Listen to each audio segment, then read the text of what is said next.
Hello, Maya Pabak mga kabalen. Good morning. Kalimera. Ngayon magluluto ako ng, today is Sunday, family day. Pero, hindi na kami lalabas, dito na lang kami kakain, magluluto. Kasi naglalaro na rin naman yung mga apo ko. Ito, magluluto kami ng siniganggang na hipon.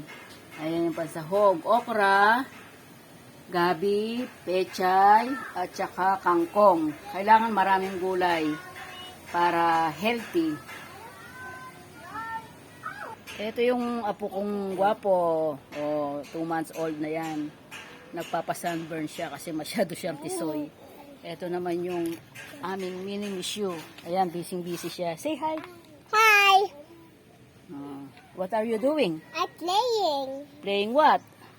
Pig shower. Oh. It's swimming pool. Oh, your pig shower? The pig is a swimming pool. Okay, play. Oh, eto pa yung isa kong apong maganda. Yan, oh, gusto niya lang magpakarga sa mami niya. Oh. Eto pa yung isa kong apong gwapong-gwapo. Oh, ay, pogi-pogi, oh. Say hi. Say hi. Say hi to them. Why like that? Why not say hi? I wash your clothes? Yes. Why? Because it's just